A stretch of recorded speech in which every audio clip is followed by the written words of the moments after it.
Sigue nuestra cuenta de Twitter, @scjn, y entérate de la información oficial sobre la actividad jurisdiccional de la Suprema Corte de Justicia de la Nación, comunicados, convocatorias, cursos, conferencias y seminarios. Inscríbete a las actividades en línea y participa.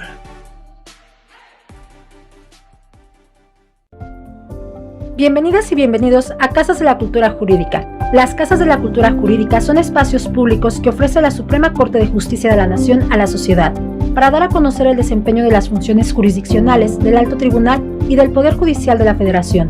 Están distribuidas en las principales ciudades de todos los estados de la República. En las Casas de la Cultura Jurídica brindamos servicios a distancia, como apoyo y orientación para consulta y descarga de tesis aisladas y jurisprudencias, libros digitales, resoluciones de la Suprema Corte de Justicia de la Nación. Contamos con diferentes eventos y actividades jurídicas en línea, como jornadas de difusión y consulta de la jurisprudencia, mesas de análisis, cuaderno de jurisprudencia, talleres para búsqueda de información jurídica por Internet, charlas con la Suprema Corte, talleres de aproximación a los métodos de investigación documental, martes de jurisprudencia, un día en la Corte y mucho más. Desde cualquier dispositivo, la cultura jurídica está a tu alcance. Entra a www.sitios.scjn.gov.mx/Casas Cultura. Casas de la Cultura Jurídica, el poder de la justicia.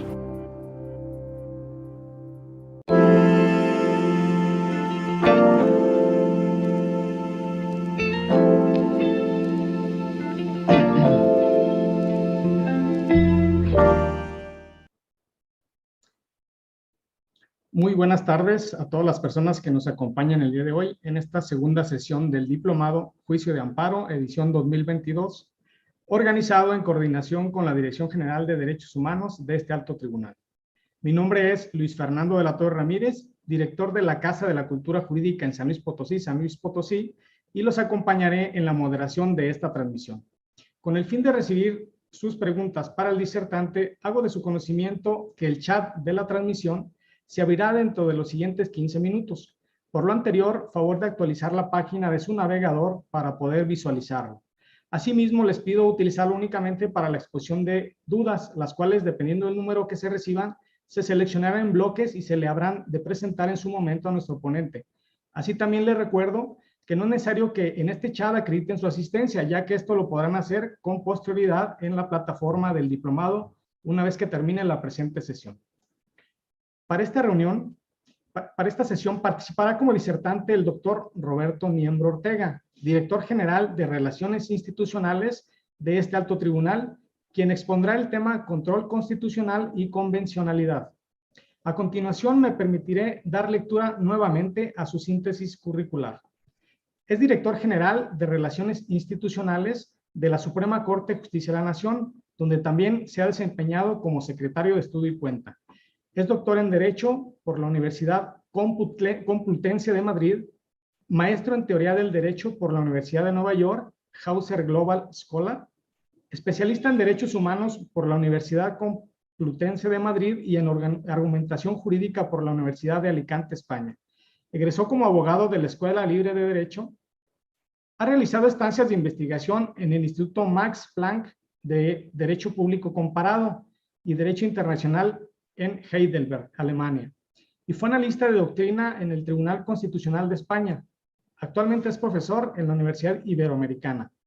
Es autor de múltiples libros, artículos en revistas nacionales y extranjeras, y capítulos de obras colectivas, entre los que destacan 10 sentencias emblemáticas de la Suprema Corte, junto con Pedro Salazar y Carlos Alonso, La Justicia Constitucional de la Democracia Deliberativa, Teorías Críticas y Derecho Mexicano, coordinada con Jaime Cárdenas y Aleida Hernández, así como la Argumentación Constitucional de la Suprema Corte a 10 años de la Reforma de Derechos Humanos.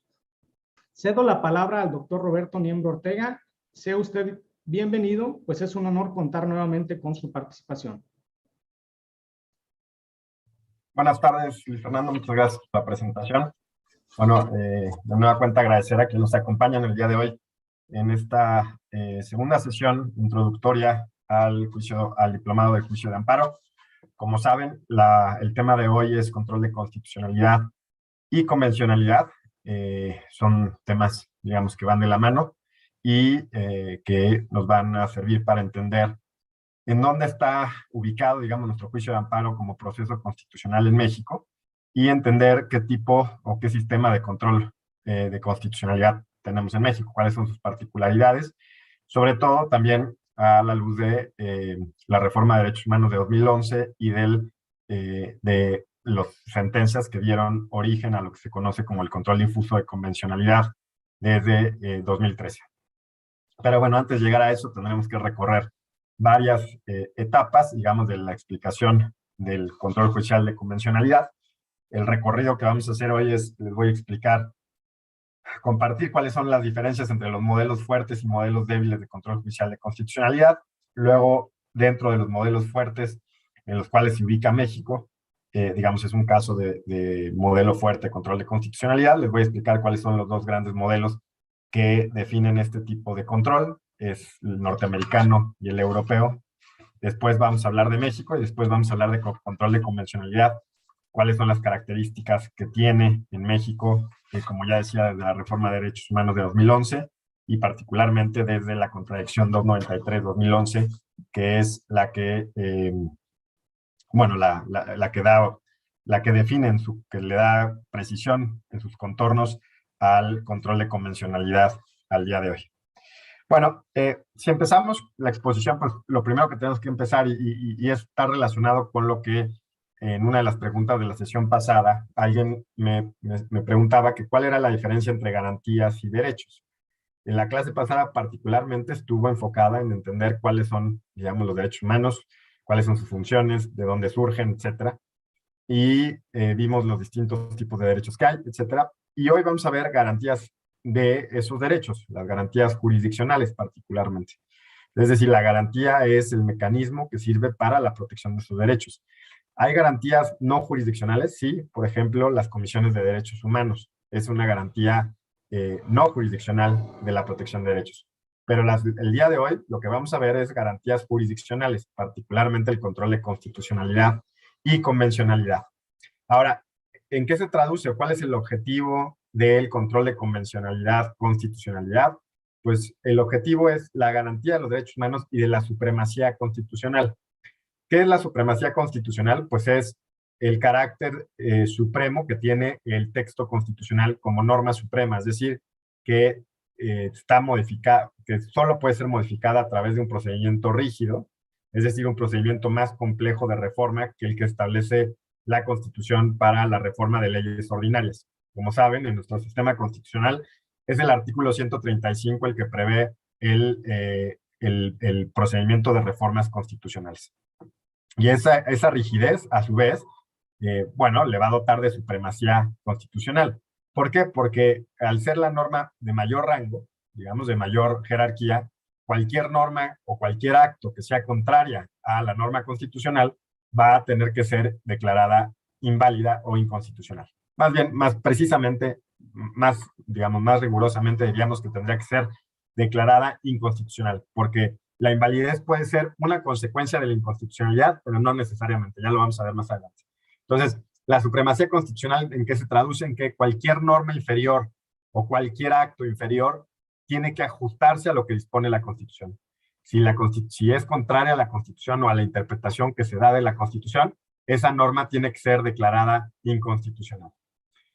Ahora, como ya les decía, les adelantaba, en México tenemos, digamos, una mezcla bastante interesante de sistema de control judicial de constitucionalidad o sistema de control constitucional.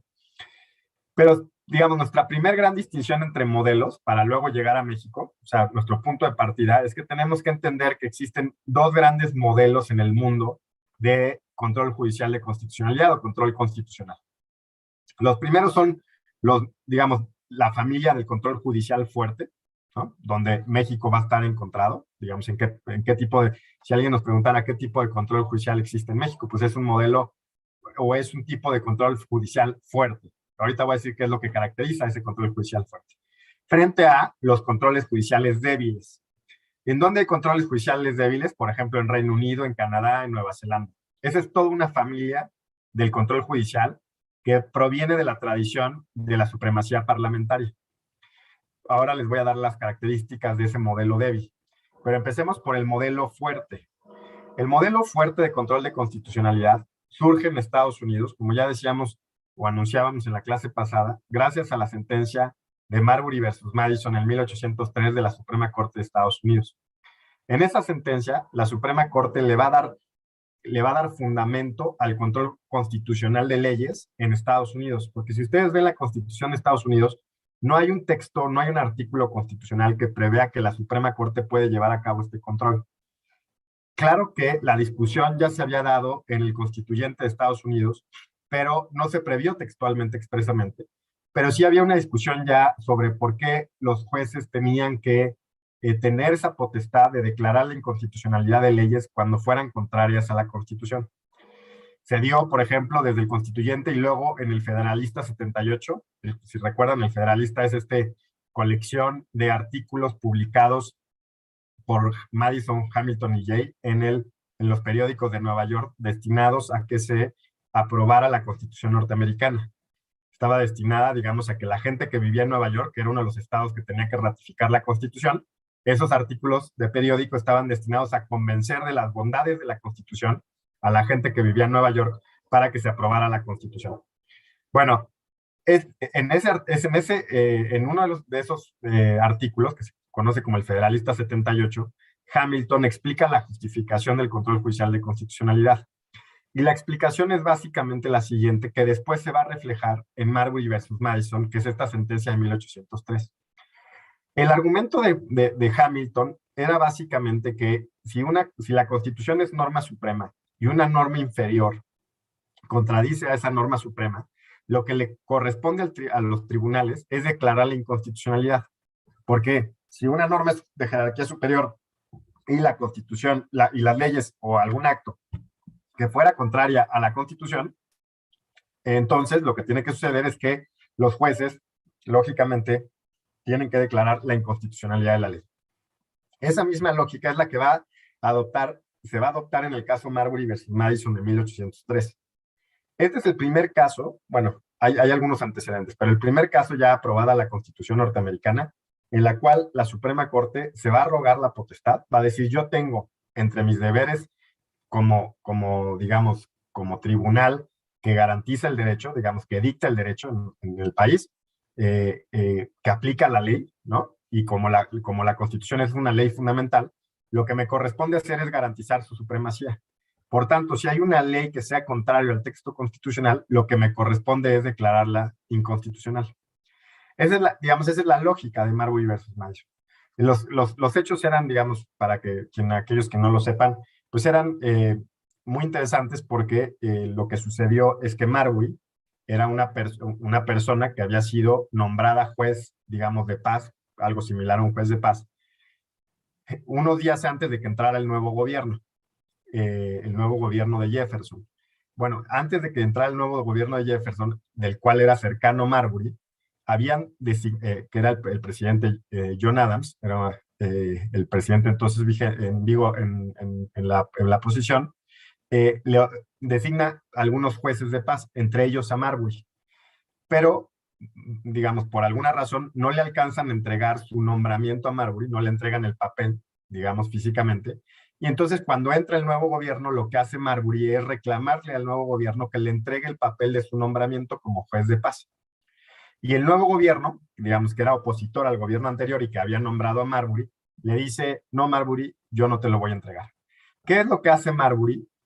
Es, con base en una ley que se llama el Judiciary Act de 1789, es decir, digamos, como un equivalente a una ley orgánica, va a demandar ante la Corte Suprema norteamericana a Madison, que era el secretario de Estado en ese momento, le va a decir, Madison, entrégame, por favor, entrégame mi nombramiento de juez, porque el nombramiento es válido.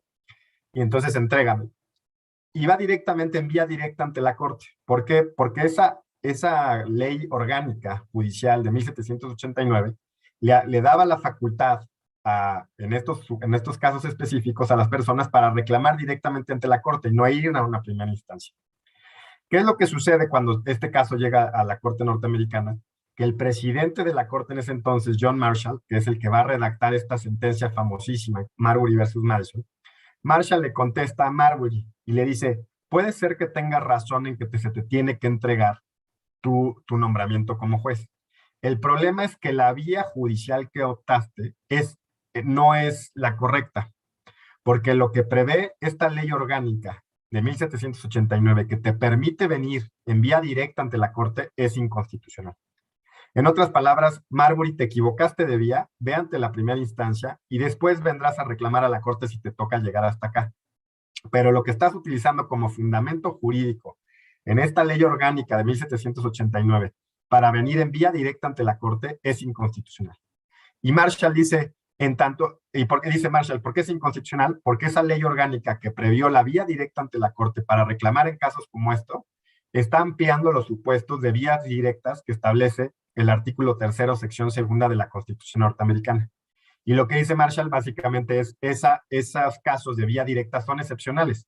Lo común, digamos, la interpretación correcta es que cuando la Constitución norteamericana prevé vías directas ante la Corte Suprema, son excepcionales y esas no las puede ampliar el legislador a través de una ley orgánica.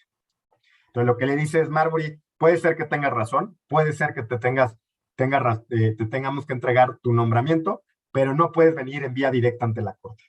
Entonces, ve a la vía correspondiente y se declara la inconstitucionalidad de la Ley Orgánica Judicial de 1789. En este caso, digamos, esos son los hechos. El argumento de Marshall, el presidente de la Corte, es el siguiente. En tanto esa ley orgánica es contraria al artículo 3º, sección 2 de la Constitución norteamericana, es inconstitucional y, por tanto, el fundamento jurídico con el que viene Marbury debe declararse inconstitucional. Ahí, gracias a ese caso, es que existe control de constitucionalidad en el mundo. Digamos, es el primer caso en el que la Corte Suprema norteamericana se arroga la potestad de declararse la inconstitucionalidad de normas. Estados Unidos, digamos, es el primer ejemplo de un modelo fuerte de control judicial de constitucionalidad. ¿Por qué se les llama modelos fuertes? Porque los jueces tienen, por un lado, la potestad de declarar la inconstitucionalidad de leyes, y segundo, tienen la última palabra sobre la interpretación constitucional. Tienen esas dos potestades, declarar la inconstitucionalidad de leyes, y segundo, tienen la última palabra sobre la interpretación constitucional. ¿Qué significa eso? Que cuando los jueces constitucionales de última instancia interpretan la Constitución, ahí termina la discusión. Digamos, son los que fijan la última palabra sobre la disputa interpretativa, sobre cómo debemos interpretar la Constitución. El otro, digamos, dentro de este modelo fuerte de control constitucional que se caracteriza por estas dos cuestiones, Estados Unidos es el primer ejemplo. Pero luego va a venir Austria, cuando lo diseña en 1928, Kelsen, que diseña ya muchos años después del caso Marbury versus Madison. Acuérdense, Marbury versus Madison es de 1803. Kelsen lo va a crear, o va a crear los tribunales constitucionales europeos, y va a diseñar los tribunales constitucionales europeos en 1928. Y va a pensar, y también va a ser un modelo fuerte de control constitucional, que lo piensa para Austria, pero luego se va a Alemania, y luego se va a Europa, y luego se va a prácticamente todo el mundo. De hecho, nosotros, como veremos más adelante, la acción de inconstitucionalidad que tenemos en el 105 constitucional es un mecanismo traído, digamos, de Europa, ¿no? Copiado de Europa. Ahora, estos dos grandes ejemplos, Estados Unidos por un lado, y Alemania o Austria, y luego Europa por el otro lado, son las principales experiencias del modelo fuerte de control constitucional. Ya vamos a ver después cuáles son las diferencias entre Estados Unidos y Europa, ¿no? Para entender con más detalle, porque luego esto se va a ver reflejado en nuestro sistema constitucional. Pero lo primero que hay que entender es que tenemos modelos fuertes y modelos débiles de control constitucional. Dentro del modelo fuerte tenemos dos grandes experiencias, o dos grandes ejemplos: Estados Unidos y Austria, con Kelsen, digamos, diseñándolo en 1928. Ok, esos son los modelos fuertes. Luego tenemos los modelos débiles de control constitucional, que ya decía, se dan en Reino Unido, en Canadá, en Nueva Zelanda, que vienen de otra tradición. Tienen la tradición de la supremacía parlamentaria. Es decir, que la última palabra sobre qué se debe hacer, cuál es la interpretación constitucional, no radica en los jueces, sino radica en los parlamentos. Por eso se llama de supremacía parlamentaria. En esos países, Reino Unido, Canadá y Nueva Zelanda, con esta tradición parlamentaria, lo que hacen es que hasta hace muy poco tiempo, digamos, estamos hablando de 20 años o por ahí. Ellos antes no tenían ni siquiera control de constitucionalidad, ningún tipo de control constitucional, ni siquiera débil. Ahora sí tienen algún tipo de control de constitucionalidad. Por ejemplo, la Corte de Reino Unido lo que puede hacer desde hace algunos años es declarar la incompatibilidad, que no inconstitucionalidad, es la incompatibilidad de una norma con el Tratado Europeo de Derechos Humanos. Porque lo que hizo el Reino Unido fue incorporar el Tratado Europeo de Derechos Humanos como una ley ordinaria a su sistema jurídico, porque en Inglaterra no existe constitución escrita. Entonces, lo que tiene son ciertos documentos como fundacionales y además pueden incorporar tratados internacionales con un rango de ley. Lo que hizo el Parlamento inglés fue incorporar el Tratado Europeo de Derechos Humanos a su orden jurídico con rango de ley. Y entonces, ¿qué sucede si la Suprema Corte se da cuenta de que existe una incompatibilidad entre una ley y el Tratado Europeo de Derechos Humanos? Lo que hace es declarar una incompatibilidad, que no inconstitucionalidad. ¿Qué significa la incompatibilidad? Que se le avisa al Parlamento, oye, ojo, aquí hay una contradicción entre esta ley y este Tratado Europeo de Derechos Humanos, que para nosotros, digamos, dirían los ingleses, que para nosotros es ley. Y lo que sucede es que el Parlamento decide qué hacer. El Parlamento decide si va a modificar la ley o no la va a modificar. Puede perfectamente no modificarla, pero lo puede hacer, pero no está obligado a hacerlo. Por eso se llaman modelos débiles de control judicial de constitucionalidad. En Canadá hay algo similar. En Canadá, por ejemplo, la cláusula 33 de la Carta de Derechos y Libertades de Canadá prevé que si la Corte Suprema de Canadá declara la inconstitucionalidad de una ley, lo que puede hacer en respuesta a eso el legislador ordinario es blindar su legislación. Y le dice, no obstante, Corte Suprema, que tú declaraste la inconstitucionalidad de esta ley, yo considero que tengo que prorrogar su vigencia por 5 años y lo puedo prorrogar incluso una vez más. Entonces, ¿por qué es débil? Otra vez, porque la última palabra no la tienen los jueces, la tienen los legisladores. Entonces, en Canadá y en Nueva Zelanda no existe control de constitucionalidad. Es algo similar a lo de Reino Unido. Entonces, ¿qué sucede en Canadá? Que sí pueden declarar la inconstitucionalidad de leyes, pero la declaratoria de inconstitucionalidad de leyes puede ser revertida por el Parlamento, con esta cláusula no obstante que tiene en su Carta de Derechos y Libertades. Entonces, ¿qué es lo que quiero? Digamos, la primera gran distinción que tiene que quedar claro en esta clase es que hay, digamos, que no todos los modelos en el mundo, no todos los sistemas de justicia constitucional pertenecen a los mismos modelos. La primera gran distinción es entre modelos fuertes y modelos débiles. Los modelos fuertes fueron inventados básicamente por Estados Unidos y luego por Austria, con Kelsen a la cabeza. Y acá en Marbury versus Madison en Estados Unidos, en el caso Marbury versus Madison, por el presidente Marshall. Ese es el modelo fuerte. Y de ahí vamos nosotros a abrevar bastante. Vamos a copiar mucho en nuestra tradición constitucional. Después está el modelo débil. El modelo débil, como les decía, es Reino Unido, Canadá y Nueva Zelanda, y es porque provienen de la tradición de la supremacía parlamentaria. ¿Ok? Ok, ahora sí nos enfocamos. Entonces esa es nuestra primera gran distinción. Modelos fuertes, débiles, dentro del fuerte, que es donde nosotros nos encontramos. ¿Por qué? Porque nuestros jueces constitucionales tienen la potestad de declarar la inconstitucionalidad de leyes y segundo, tienen la última palabra sobre la interpretación constitucional. Entonces, si nos situamos dentro del modelo fuerte de control de constitucionalidad, ya les anunciaba que Estados Unidos y Austria, con Kelsen a la cabeza, tienen los dos grandes, digamos, submodelos o ejemplos del modelo fuerte. El modelo norteamericano y el modelo, vamos a llamarle austriaco-alemán, de control constitucional. Luego vamos a ver que en México hay una mezcla de el norteamericano y el europeo, de alguna manera. Pero entonces vamos por partes. La segunda distinción es ya dentro del modelo fuerte, ojo, dentro del modelo fuerte, cuyas principales ejemplos son Estados Unidos y Alemania, ellos dos, o Austria, van a tener a su vez diferencias importantes en cómo hicieron el diseño de su justicia constitucional. El diseño de justicia constitucional en Estados Unidos es muy distinto al diseño de justicia constitucional que existe en Austria y que luego se copió en Europa y que básicamente es el modelo que existe hasta ahorita, es el modelo europeo de control constitucional. Cuando se habla del modelo europeo de control constitucional es este segundo modelo que se inventó Kelsen. Digamos, hay varias cosas que que han cambiado de lo que Kelsen pensó a esta fecha. Por ejemplo, una de las cosas que pensaba Kelsen es que las constituciones no deberían de contener libertades ambiguas, principios generales, porque entonces se les daba un gran margen de maniobra a los jueces, como las que tenemos en nuestras constituciones ya muy comúnmente. Bueno, él lo que quería es que básicamente los jueces se limitaran a hacer control de constitucionalidad de normas que fueran más específicas, más limitadas, con menos margen de discrecionalidad. Pero bueno, el punto es, por lo pronto, olvidémonos de, digamos, lo de Kelsen para acá, la justicia constitucional ha evolucionado mucho, pero él fue el que dio los primeros pasos y quien la pensó en su origen, el modelo austríaco.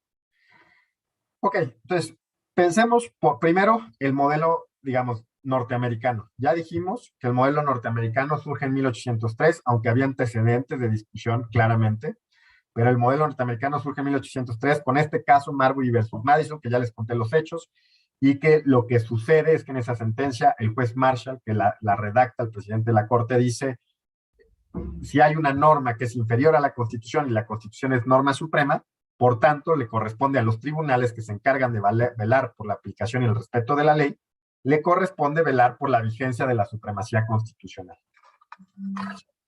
¿Cuáles son las características del modelo norteamericano de control constitucional?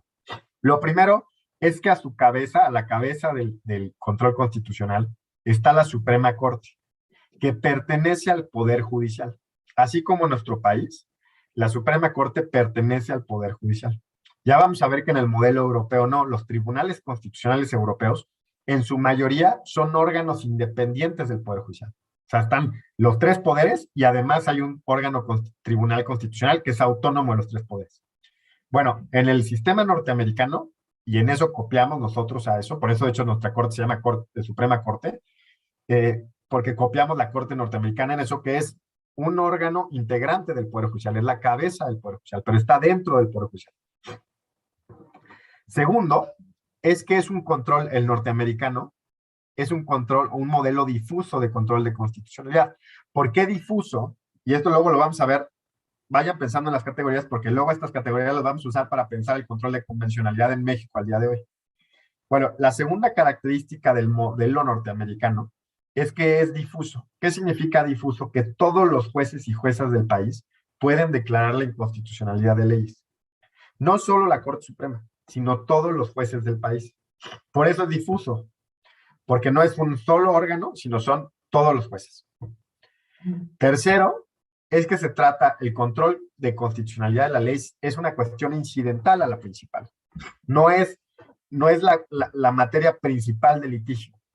¿Cómo se lleva a cabo? Supongamos que ustedes están peleando en Estados Unidos un conflicto de arrendamiento y que ustedes le reclaman a su arrendatario que les pague la renta y ustedes lo demandan por eso.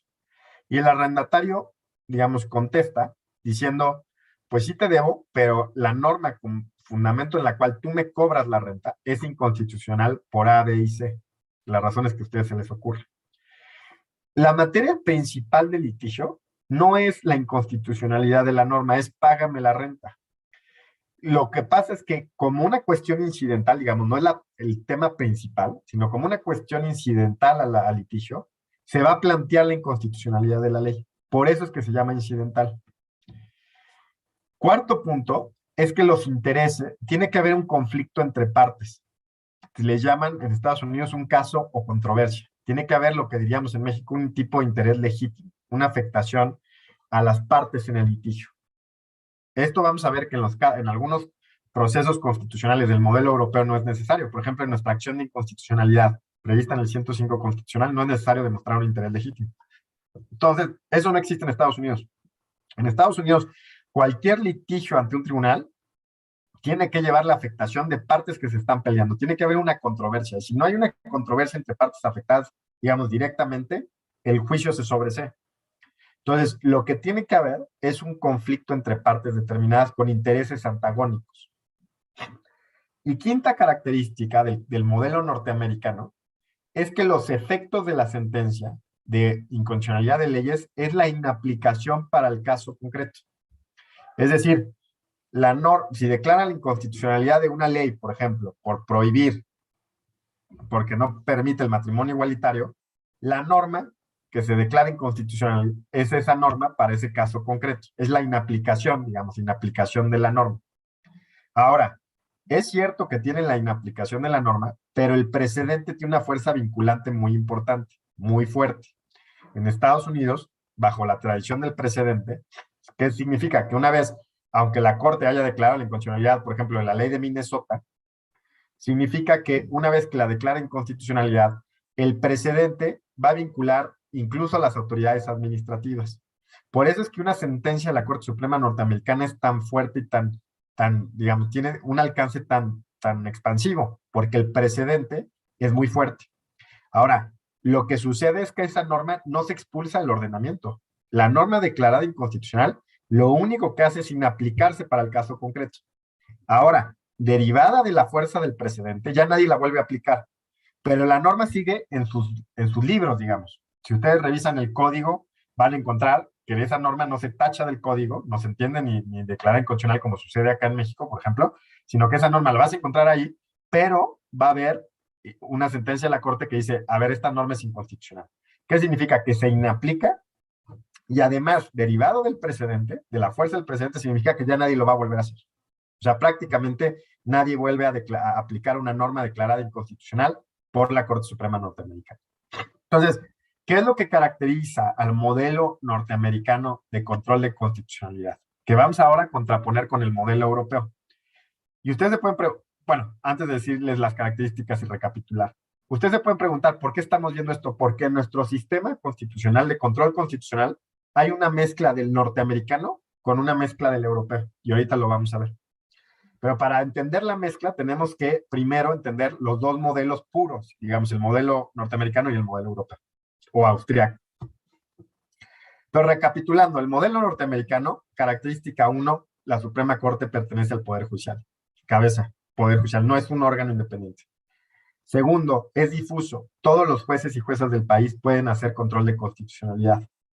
Tercero, es una cuestión incidental. Es decir, el tema principal de la discusión no es la inconstitucionalidad de la ley. No hay una vía amparo, ¿no? No existe un amparo que digas, voy y alego la inconstitucionalidad de la ley por violar mi derecho a la libertad de expresión, ¿no? Yo voy y planteo un litigio y a la luz de, digamos, y a propósito de ese litigio surge la cuestión de constitucionalidad de la norma. Después tiene que haber un caso o controversia entre partes en el litigio. Tiene que haber contraposición de intereses, partes que se están peleando. Y finalmente, los efectos de la decisión es la inaplicación para el caso. Ahora, derivado del precedente, de la fuerza del precedente, prácticamente nadie va a volver a aplicar esa norma. Ok. Ese es el modelo norteamericano. Luego, muchos años después, en 1928, Kelsen diseña el modelo europeo de control constitucional. El modelo europeo, obviamente Kelsen conocía el modelo norteamericano, pero consideraba que había algunas cosas que no eran correctas.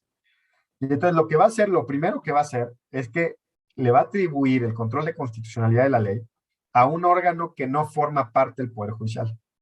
Y no forma parte del Poder Judicial porque entiende que el Poder Judicial también puede ser una parte interesada dentro de un litigio constitucional.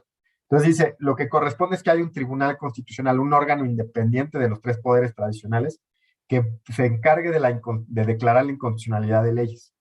Entonces, ahí se van a crear los tribunales constitucionales.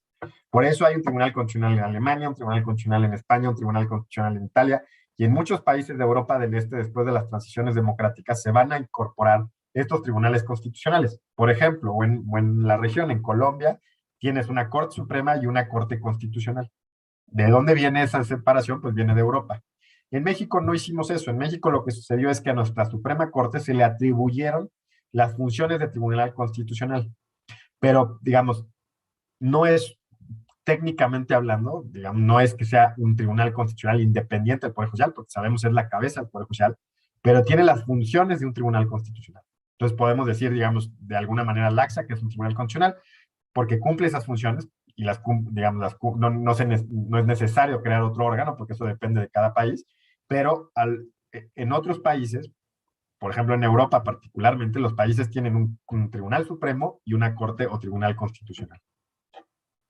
Segundo, se trata de un modelo concentrado de control constitucional. ¿Por qué concentrado? Porque es un solo órgano el que hace el control judicial de la ley. En Europa, por ejemplo, en España, el que tiene la potestad de declarar la inconstitucionalidad de la ley es el Tribunal Constitucional, no es el Tribunal Supremo.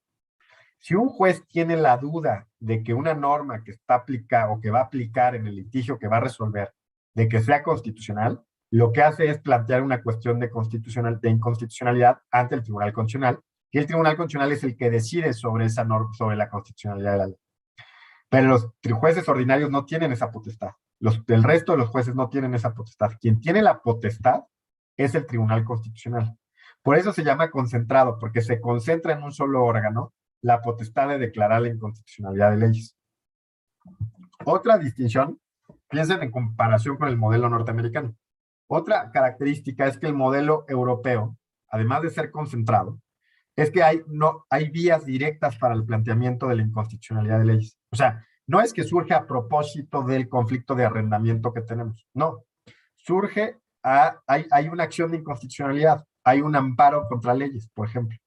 En nuestro caso, en México, tenemos eso. Tenemos una acción de inconstitucionalidad a partir de 1995 en la cual se puede ir a plantear directamente la inconstitucionalidad de la norma, ¿no? Vamos ante la Suprema Corte y se plantea directamente la inconstitucionalidad de la norma. Entonces, hay vías directas, principales, digamos, que la cuestión principal del litigio es la inconstitucionalidad de la ley. No necesitamos que sea incidental. Otra característica es que en los modelos europeos existen procesos constitucionales, otra vez como en México, la acción de inconstitucionalidad, que se puede plantear la contraposición o la contradicción de una ley general o de una norma general con la Constitución en abstracto. ¿Qué significa en abstracto? Que no necesita haber un caso de controversia. No necesita que dos partes se estén peleando, que haya interés legítimo. O sea, basta con que los órganos legitimados, por ejemplo, en México son los órganos del poder, digamos, partidos políticos, CNDH, Procuraduría, etcétera.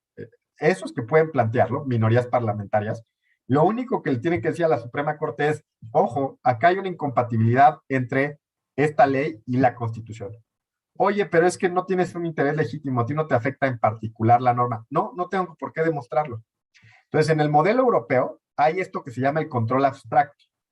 ¿Qué significa? Que hay procesos constitucionales en los cuales se puede plantear la inconstitucionalidad de una ley sin necesidad de acreditar un interés legítimo o un conflicto con una parte. No estamos litigando, yo no estoy litigando con alguien que tenga un interés contrario.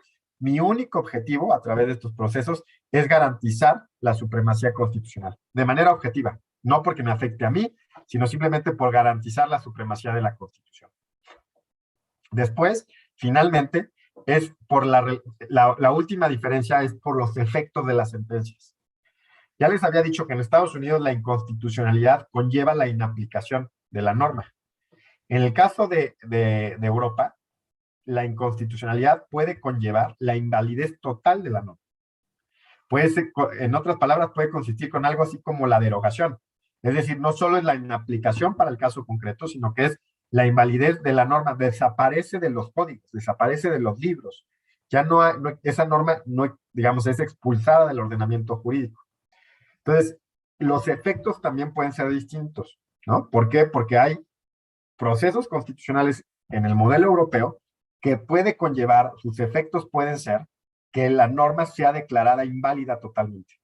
No solo la inaplicación para el caso concreto, sino que puede ser declarada inválida con efectos generales. Eso en México también existe. En la acción de inconstitucionalidad, en la controversia constitucional, con una mayoría calificada de 8 votos, se puede declarar la invalidez de normas con efectos generales. O en la Declaratoria General de Inconstitucionalidad, en el amparo indirecto, a partir de la reforma de 2011, también existe esa posibilidad. Ok, entonces tenemos el modelo norteamericano que se contrapone del modelo europeo. Estos dos modelos se contraponen en estos 5 puntos. 1, si el poder, la cabeza del Poder Judicial o el Tribunal Constitucional pertenece o no al Poder Judicial. 2, uno es difuso, el norteamericano, y el europeo es concentrado. 3, el modelo norteamericano es incidental y en el europeo es principal. Hay vías cuyo objeto es el planteamiento de la inconstitucionalidad de la ley. 4, en el caso norteamericano hay un interés o controversia entre partes en el litigio. En el caso de Europa hay procesos constitucionales que no requieren de controversias entre partes. Y quinto, los efectos en Estados Unidos es la inaplicación para el caso concreto de la ley declarada inconstitucional, mientras que en Europa hay casos en los que los efectos de la decisión son una declaratoria general de invalidez de la norma impugnada. Ok, con estos grandes modelos, digamos, que son el norteamericano y el europeo, que forman parte de los modelos fuertes de control de constitucionalidad, que fue lo primero que distinguimos, vamos a pensar ahora México. México, ¿qué tipo de sistema de control constitucional tiene?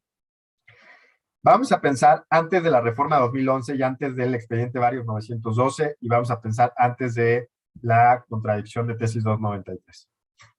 Hasta antes de la reforma 2011, lo que teníamos era juicio de amparo, acción de inconstitucionalidad, controversia constitucional y los mecanismos de control constitucional en materia electoral, lo que vamos a dejar por un momento de lado. Pero si pensamos en nuestro Poder Judicial, tribunales, jueces de distrito, colegiados y Suprema Corte, ¿qué teníamos? Pues teníamos, el amparo era semiconcentrado. ¿Por qué semiconcentrado? Porque podía conocer de él tanto jueces de distrito, tribunales colegiados, como Suprema Corte. ¿Eso qué significa? Que solo el Poder Judicial Federal lo podía conocer, pero solo los tres niveles del Poder Judicial, jueces de distrito, colegiados y Suprema Corte, pero solo el Poder Judicial Federal. Por eso sería, digamos, semiconcentrado. Pero había dos procesos constitucionales que son concentrados: el control, la controversia constitucional y la acción de inconstitucionalidad. ¿Ok? Estos dos procesos, sobre los que les voy a decir algo más, son de conocimiento exclusivo de la Suprema Corte, y eso es hasta la fecha.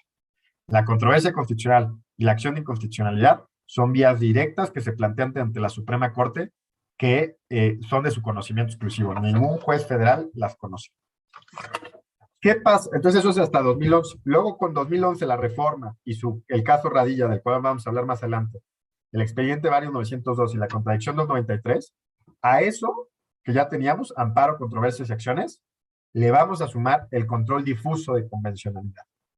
¿Qué sucede? Que al día de hoy en México tenemos una mezcla de, digamos, semiconcentrado, digamos, el juicio de amparo es semiconcentrado, todos los jueces federales conocen.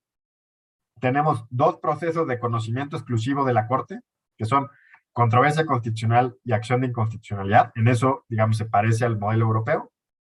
Y luego tenemos, después de la expediente Varios 902 y la contradicción 293, el caso Radilla, etcétera, del que vamos a hablar, tenemos control difuso de convencionalidad para todos los jueces del país. ¿Qué significa? Que hemos hecho una mezcla de difuso y concentrado dependiendo del proceso constitucional en México. Ahora lo vamos a ver con más calma. Ahora, ¿cuáles son las características? Retomando, si nos situamos en la reforma del 95, de la cual hablamos la clase pasada, que dijimos, lo bueno de la reforma del 95 a la Suprema Corte, y digamos de todo lo que sucedió en ese momento, era que la Suprema Corte se convierte en un tribunal constitucional, o digamos, una corte que lleva a cabo un control judicial efectivo de constitucionalidad. Y una de las características es que va a crearse la acción de inconstitucionalidad, este proceso del que vengo hablando. ¿Por qué? ¿Por qué es tan relevante? Porque va a incorporar este proceso constitucional muy propio del modelo europeo. ¿Por qué es propio del modelo europeo? Porque, ojo, es de conocimiento exclusivo de la Corte, es decir, es concentrado, es una vía directa ante la Corte, que se plantea la inconstitucionalidad de leyes entre una norma general, entiéndase tratado o ley, frente a la Constitución, sin necesidad, en el caso de México, de mostrar un interés legítimo. En la acción de inconstitucionalidad no se necesita demostrar interés legítimo. Este es un típico proceso de control constitucionalidad de leyes europeo, propio del modelo europeo. En el caso de México, como además saben, para que se declare la inconstitucionalidad de una ley con efectos generales, tiene que ser con mayoría de 8 votos del total de 11 ministros y ministras que conforman el Pleno de la Suprema Corte. O sea, hay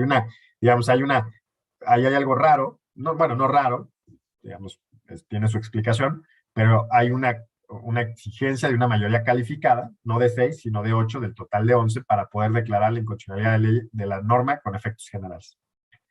Entonces, tenemos la acción de inconstitucionalidad, que es de conocimiento exclusivo de la Corte, la controversia constitucional.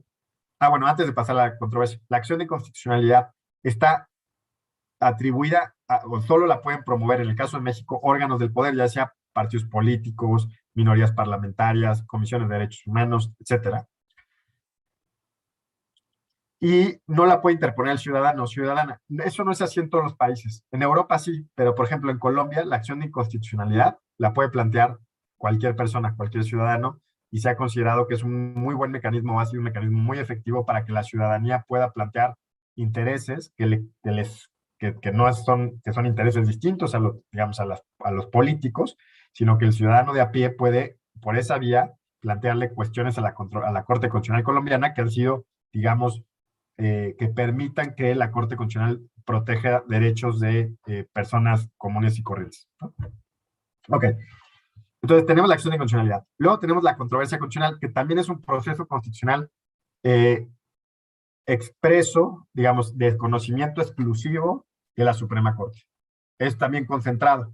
Este ya venía de la Constitución del 17, no viene de la reforma del 95, nomás que en la reforma del 95 se ampliaron los supuestos de procedencia. Entonces también hubo una reforma que fue importante para la controversia constitucional. La controversia constitucional es un proceso centrado, enfocado a distribución de competencias, garantía del federalismo y garantía de la división de poderes horizontal. A partir de la reforma 2021 del año pasado, también se puede hacer valer violaciones a derechos humanos, que es lo que mencionaba al final de la clase pasada. Pero es básicamente un mecanismo, un proceso constitucional destinado a la garantía de la distribución competencial tanto vertical como horizontal, es decir, de federalismo como de división de poderes. Los órganos legitimados son también órganos del poder, nada más que a diferencia de la acción de inconstitucionalidad, sí se requiere acreditar un interés legítimo, o sea, si hay un conflicto entre partes, si hay un litigio, tiene que haberlo, tiene que haber un caso, una controversia entre partes, y además se pueden impugnar no solo normas generales, sino también actos. ¿Okay? En la controversia constitucional se pueden impugnar, de hecho, también omisiones. Entonces se pueden impugnar actos, omisiones o leyes o normas generales. Entonces, en este caso, la controversia constitucional es distinta, pero también es de conocimiento exclusivo de la Suprema. Y luego tenemos el juicio de amparo, que como lo van a ver durante todo el diplomado, pues no me voy a detener mucho en eso, pero también es un proceso constitucional enfocado a la protección de derechos humanos, ahora sí en exclusiva, y que está destinado, digamos, a la protección de los derechos del ciudadano, ¿no? Ni siquiera el ciudadano, la persona titular de los derechos. Y ahí, fíjense, los efectos son para el caso concreto. A diferencia de la acción de inconstitucionalidad y de la controversia constitucional, en la que se impugnan leyes o normas generales y se alcanza una mayoría calificada de 8 votos, puede tener el efecto de invalidez de la norma. En el caso del juicio de amparo, la regla general es que es la inaplicación para el caso concreto. Ojo, ahí qué pasó, que en el amparo, Mariano Otero leyó a Tocqueville La democracia en América, cuando el Tocqueville describía el sistema de control constitucional norteamericano, en la parte conducente, y quiso, digamos, copiar algo de ahí. Entonces, ese diseño institucional de Estados Unidos, donde se declara la inconstitucionalidad de la norma para el caso concreto, la inaplicación, es lo que llevó a que en nuestro sistema, en nuestro juicio de amparo, la regla general sea la inaplicación para el caso concreto. Por eso es que el principio de relatividad es que se protege a los quejosos, ¿no?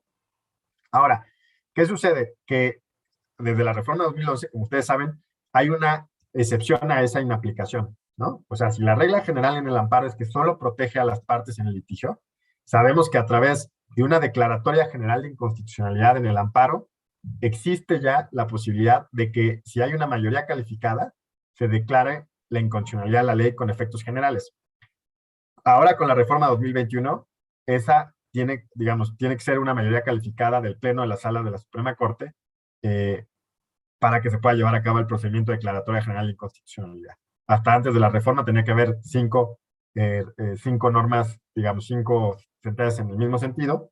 No es independiente de la jurisprudencia por reiteración, sino que la declaratoria general de inconstitucionalidad conllevaba 5 reiteraciones del mismo criterio, y luego se sometía ante la Corte, ante el Pleno de la Suprema Corte, la posibilidad de hacer una declaratoria general de inconstitucionalidad.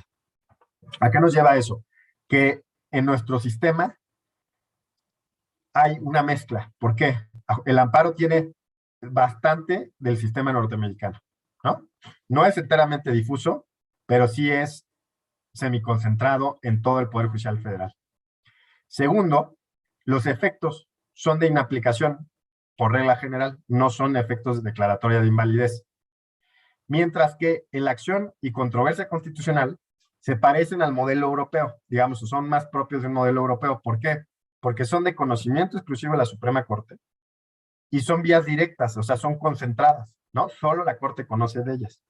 Y además, los efectos que puede dictar cuando se declara la inconstitucionalidad de una norma por efectos generales pueden ser de invalidez total de la norma, no solo para el caso concreto. Entonces, hay una mezcla desde ahí muy interesante de que existe esas dos tradiciones que han conjugado en México, la norteamericana y el europeo. Además, digamos, para hacerla más difícil, tenemos en México los tribunales constitucionales o salas constitucionales locales que garantizan la supremacía de la Constitución local. Y además tenemos la justicia electoral, ¿no? Que por alguna razón digamos, ya de bastante tiempo, se consideró que los derechos electorales tendrían que ser conocidos por otros órganos jurisdiccionales y por tanto la justicia constitucional electoral va hacia el Tribunal Constitucional, hacia digamos, el Tribunal Electoral, la Sala Superior y las salas regionales, ¿no? Entonces, en la materia electoral, los derechos electorales de votar y ser votado y participación política son de conocimiento del Tribunal Electoral, digamos, en todas sus ramificaciones, lo que complejiza bastante el modelo mexicano, ¿no? Digamos, explicar esto a un extranjero debe ser una pesadilla, ¿no? Bueno, ya con eso es lo suficientemente complejo. Luego, ¿qué va a pasar con la reforma 2011? Y aquí ya nos estamos acercando al control de convencionalidad. ¿Por qué? Porque con la reforma 2011, acuérdense, en la reforma 2011, el artículo primero constitucional, ya los anunciábamos la clase pasada, va a ser una reforma importantísima en materia de derechos humanos porque va a incorporar principios de aplicación de los derechos, de interpretación de los derechos, de interpretación sistemática con los tratados, de obligaciones específicas de respetar, promover, proteger, garantizar, etcétera.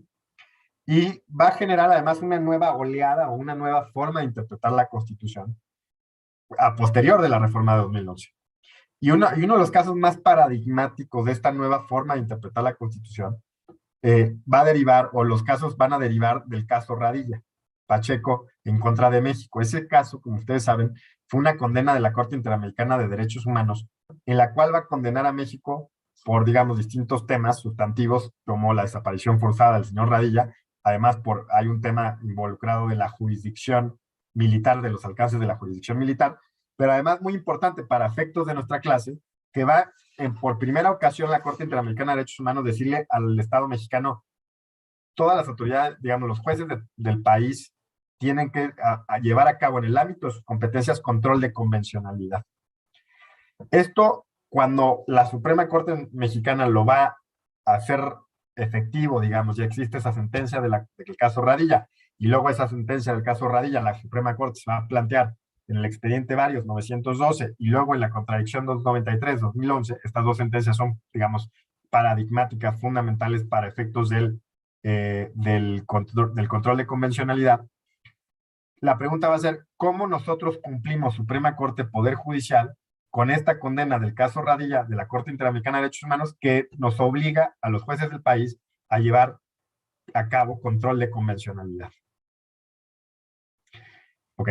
¿Cuáles son, digamos? Entonces, ese es el caso Radilla es lo que va a detonar la incorporación del control de convencionalidad en nuestro país. Pero hay antecedentes en la jurisprudencia de la Corte Interamericana de Derechos Humanos. El primer caso en el que la Corte Interamericana de Derechos Humanos obligó a algún país a llevar a cabo control de convencionalidad fue el caso Almonacid Arellano contra Chile, en el que se juzgó leyes de amnistía, y es el primer caso en el que se obliga a algún país a llevar control de convencionalidad. ¿Qué es el control de convencionalidad? Pues es algo parecido al de constitucionalidad. Nada más que nuestro parámetro de análisis de convencionalidad es la Convención Americana de Derechos Humanos. ¿Por qué de convencionalidad? Porque nuestro parámetro es la convención, no es una constitución, sino es una convención. Y al ser una convención, lo que sucede es que se llama control de convencionalidad. ¿Qué es lo que hace? Contraponer la las normas, los actos a la Convención Americana. Va a ser un ejercicio similar al control de constitucional, un contraste entre normas y convención. Y va a ser similar, además, en otras cosas, por ejemplo, al modelo norteamericano, porque es difuso. O sea, la Corte Interamericana de Derechos Humanos dice, todos los jueces del país, de los estados nacionales que están sometidos a mi jurisdicción, que en el caso de México, México está sometido a la jurisdicción de la Corte Interamericana desde 1988, dice, todos los jueces del país son jueces de convencionalidad en el ámbito de sus competencias, ¿no? Es decir, un juez de amparo, pues lo hace vía amparo, un juez de, digamos, de primera instancia de materia civil de la Ciudad de México lo hace dentro del conocimiento de los juicios que le corresponde conocer, etc. Pero ¿qué es lo que va a suceder? Que va a ser el control de convencionalidad difuso. Es decir, no solo le va a corresponder a la Corte, o no solo le va a corresponder al Poder Judicial Federal, sino le va a corresponder a todos los jueces del país. ¿Ok? A todos los jueces del país. En el marco de sus competencias. Luego va a decir más adelante en otro caso, trabajadores cesados del Congreso contra Perú, otro caso de la Corte Interamericana de Derechos Humanos. La Corte Interamericana de Derechos Humanos va a decir, es ex oficio. No necesita que te lo pidan las partes, sino que basta con que tú lo percibas para efectos de que yo declare, digamos, de que lo lleves a cabo. Es un control ex oficio de convencionalidad. ¿Cuál es tu parámetro de control? Son los tratados internacionales, son los protocolos adicionales, y es la jurisprudencia de la Corte Interamericana de Derechos Humanos. Es decir, tu análisis, tu contraste de normas o actos va a ser frente a la Convención, frente a los protocolos y frente a la jurisprudencia de la Corte Interamericana, cuando interpreta la Convención. Entonces, toda esa doctrina, toda esa forma digamos, esa es la doctrina general del control de convencionalidad, luego se va a traducir o se va a tener que aplicar en el caso de México. ¿Por qué? Porque ya les había anunciado, en el caso Radilla, condenan a México a que o le obligan a México a que la Corte Interamericana a que todos los jueces del país lleven a cabo control de convencionalidad. ¿Cuándo lo va a resolver esto la Corte? Pues ya se los había anunciado en el expediente Varios 912 y además en la contradicción 293, que son dos sentencias en las que digamos, son las primeras sentencias en las que se fijan los contornos de cómo se va a llevar a cabo el control de convencionalidad en México. Ahora, ¿por qué son tan relevantes estas sentencias?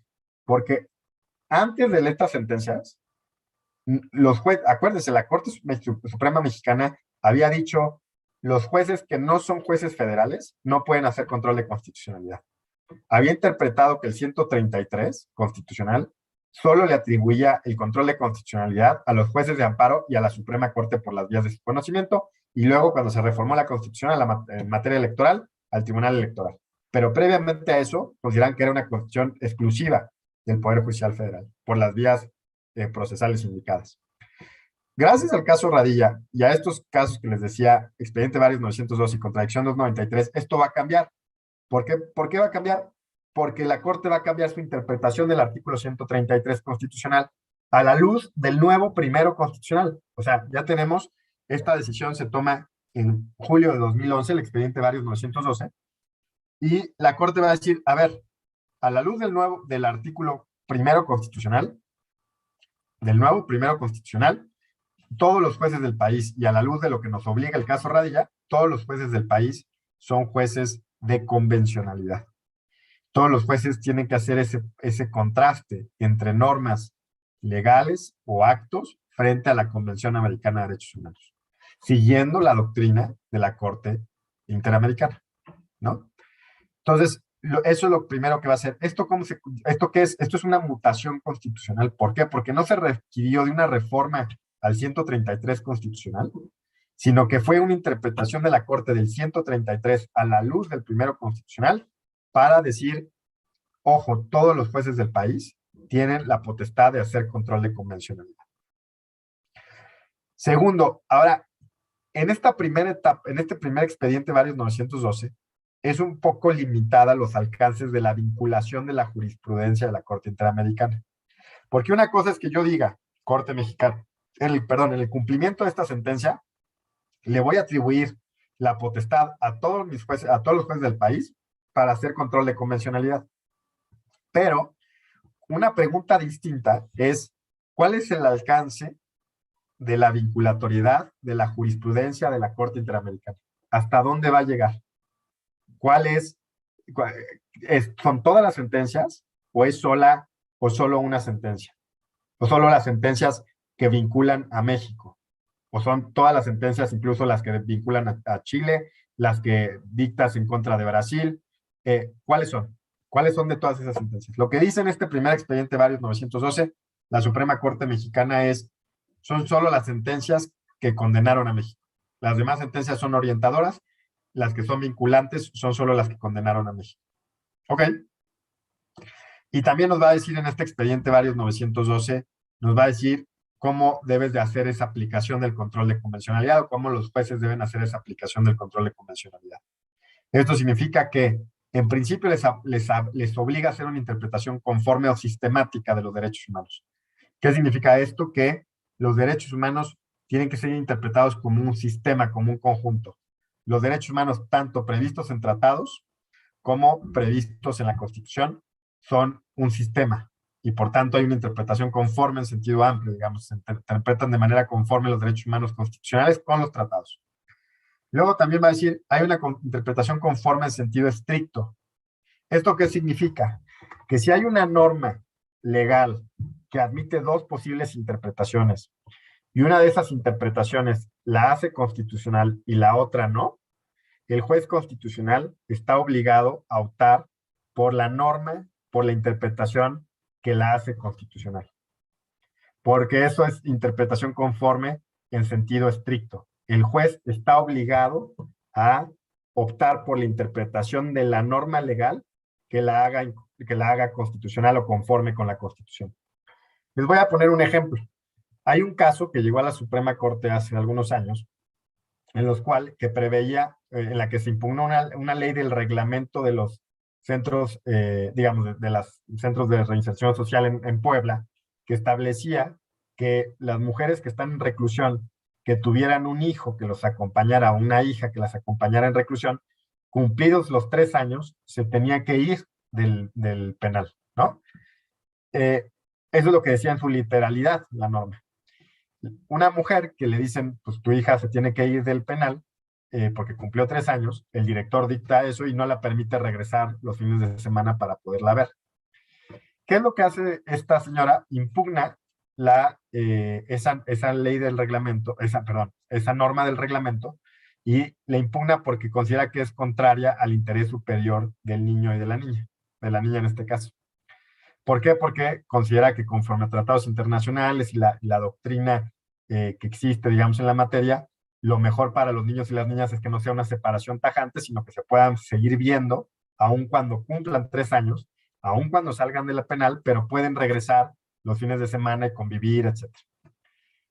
¿Qué es lo que hace la Suprema Corte en ese caso? Les estoy poniendo un ejemplo, digamos, de interpretación conforme en sentido estricto. La Corte llega a la conclusión de que leída en su literalidad, esa norma sí es inconstitucional. Es decir, como la aplica el director del Centro de Reinserción, sí es inconstitucional. ¿Por qué? Porque no hace ninguna excepción, no considera que los niños y niñas pueden en su beneficio regresar los fines de semana, que es importante el trato cercano con la madre en los primeros años de la vida, etc. Entonces, lo que va a hacer la Corte en ese caso es una interpretación conforme. Y dice, si tú esta ley o este reglamento no lo lees literalmente, sino lo lees permitiendo que puedan tener un contacto cercano y directo, que pueda continuar viniendo, siempre y cuando sea en interés del superior del niño o de la niña, es constitucional. Lo que hace ahí el juez constitucional es salvar la constitucionalidad de una norma. ¿Por qué? Porque ante dos posibles interpretaciones, la literal o la conforme a derechos humanos, y esta le permite salvar su constitucionalidad, el juez constitucional está obligado a salvar su constitucionalidad. Entonces, lo primero es interpretación conforme o sistemática de derechos humanos. Segundo es interpretación conforme en sentido estricto, es decir, las leyes inferiores, en la medida en que exista una posible interpretación que las haga constitucionales, tienes que optar por esa interpretación. Y si ya no cabe esta segunda posibilidad, lo que le queda al juez o jueza es la inaplicación. El control de convencionalidad en México desde el expediente varios 912, lo que conlleva como efecto de la norma, digamos, del juicio de convencionalidad, es la inaplicación de la norma, parecido al amparo. No son efectos generales de invalidez como puede suceder en la acción de inconstitucionalidad o en la controversia constitucional con mayoría cualificada. No, es la inaplicación para el caso. Entonces, si un juez de primera instancia nos dice que la norma con la cual me quieren cobrar un arrendamiento es inconvencional o inconstitucional, el efecto de esa decisión es la inaplicación para el caso concreto. Entonces, el control de convencionalidad que tenemos ahora tiene algunas similitudes con el control difuso de constitucionalidad en Estados Unidos. ¿Por qué es parecido? Pues porque todos los jueces lo pueden llevar a cabo, porque no necesitas plantearlo, de hecho es incidental al tema, digamos, tú vas y te planteas el litigio de arrendamiento y a raíz de eso surge la pregunta de convencionalidad y el juez se da cuenta de que es inconvencional, lo puede hacer ex oficio y decir, a ver, esta norma es inconvencional y no la aplico para el caso concreto. Entonces, en eso, el control de convencionalidad que existe del expedientes varios 902 en México es parecido al modelo norteamericano de control constitucional. Ahora, va a haber una sentencia también sumamente importante posterior al expediente varios 912 porque va a definir los contornos básicamente que tenemos hasta ahora del control de convencionalidad. Y esa es la contradicción de tesis 293-2011 que va a ser resuelta en 2013. El expediente varios fue en 2011, la contradicción de tesis 293 fue en 2013, un par de años después. Se va a hablar en la contradicción de tesis 293 del bloque o parámetro de regularidad constitucional. ¿Por qué? Porque la pregunta era, a ver, ¿hay una relación de jerarquía entre derechos humanos previstos en tratados y constitución? ¿O no? ¿O tienen la misma jerarquía? Antes de la reforma 2011, hay muchas tesis de la Suprema Corte en la que se pregunta a la Corte y resuelve ¿cuál es la jerarquía de los tratados internacionales? Bueno, puede estar inferior a la Constitución, pero superior a las leyes generales. Luego hay otras tesis que decían otra cosa, que las leyes generales tenían la misma jerarquía que los tratados, etc. Lo que va a cambiar con la reforma 2011 y en la contradicción 293 es que van a decir, los derechos humanos previstos en tratados y los derechos humanos previstos en la Constitución tienen la misma jerarquía, no se relacionan en términos jerárquicos, son un mismo bloque o parámetro de regularidad. Es decir, se leen de manera sistemática. Por eso es que el párrafo del artículo primero constitucional que dice que las normas de derechos humanos se interpretarán a la luz de la Constitución y los tratados internacionales fue tan útil para la resolución de este caso, del caso, digamos, de la contradicción 293-2011. ¿Por qué? Porque de ahí van a sacar la idea de que los derechos humanos previstos en tratados internacionales tienen la misma jerarquía que los derechos humanos previstos en Constitución. Y por eso se habla de parámetro de regularidad constitucional o bloque de constitucionalidad. Una segunda característica muy importante de la contradicción 293, a diferencia del expediente varios 912, es que se va a extender la vinculatoriedad de la doctrina de las sentencias de la Corte Interamericana a todas las sentencias. Así como en el expediente varios 912 habían dicho que solo vinculaban a los jueces mexicanos las sentencias en las que se condenaba a México, en la contradicción 293 van a decir, no importa, bueno, no es que no importe, simplemente todas las sentencias dictadas por la Corte Interamericana de Derechos Humanos son derecho vinculante para nuestros jueces.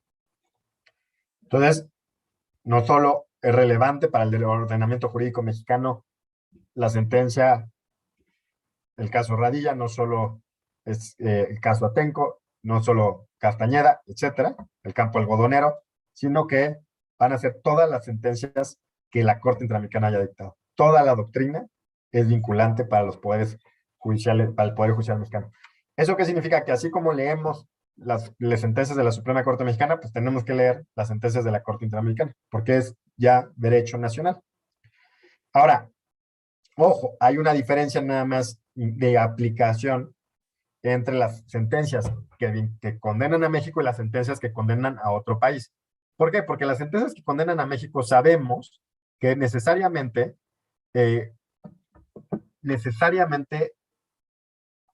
se atendieron los hechos que sucedieron en México y aplicaron la normativa mexicana, digamos, analizaron la normativa mexicana. Pero si vamos a aplicar, por ejemplo, un precedente de la Corte Interamericana en la cual condenaron a Chile, pues vamos a tener que hacer un análisis de la aplicación del precedente. No es un copy-paste, no es un copia y pega y tráete la doctrina, no. ¿Por qué? Porque puede suceder que en Chile tengan una disposición constitucional muy distinta o que nosotros no tengamos, por ejemplo, o que tengan una figura jurídica que nosotros no tengamos. Entonces hay una distinción muy relevante que no hace aplicable el precedente. O puede suceder que los hechos sean muy distintos a los del caso concreto que nos estamos juzgando y por tanto entonces no es aplicable el precedente.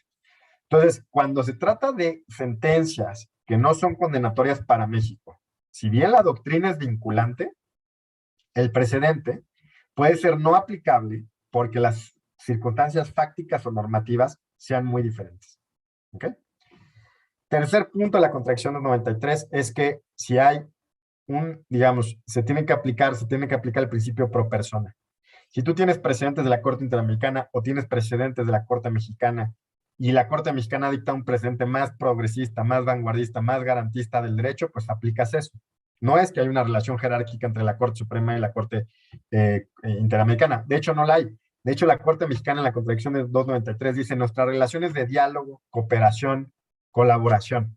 No es que tú seas una cuarta instancia frente a mí, sino eres una instancia supranacional que puede condenar al Estado mexicano, pero no puedes, no es un monólogo en el que yo te escucho y tú me dices qué es lo que tengo que hacer.